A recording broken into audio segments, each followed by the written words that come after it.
Some of y'all may have read it. I think most of you don't have it.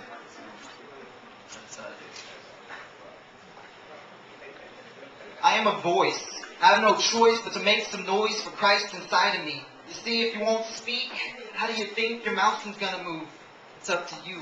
But if you keep your mouth closed, God knows your situation won't change. Things are going to stay the same, and there's no one left to blame but yourself.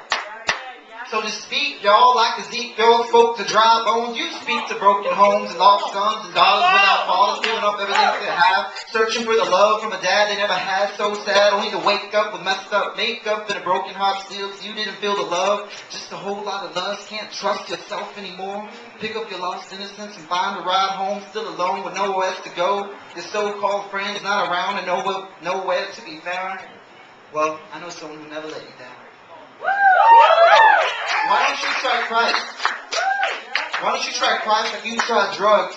Only this high won't leave you tugging at empty pockets for one more hit. Why don't you try Christ like you try to ride and your guy gives you the eye because he likes the way your thighs move, but really you're just another girl to get with? Why don't you try Christ like you try any website with the 18-year-old folder and you get a little bolder because you're on the home computer and mom and dad are in the other room sleeping, and there you are peeping Tom with your pants down to your knees, eyes glued to the screen, trying to squeeze out everything inside of you. Oops. Did I offend you? It's okay. I got the bracelet. What would Jesus do? Would Jesus Christ really offend?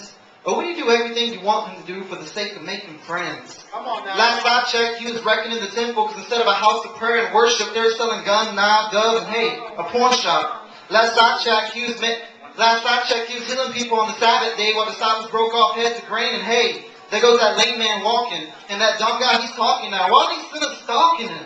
Did he just say your sins are forgiven? Does this guy really think that he's from heaven? Aren't you just Mary's bastard son from Nazareth? How dare you say to God in the flesh? Unless, he couldn't be.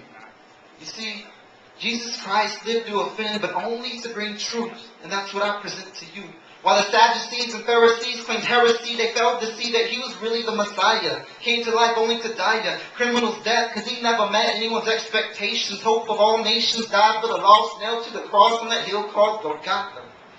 He just had to go down to the grave a few days to take the sting away from death. So just in case we ever met, it wouldn't hurt too much, because it can't touch us.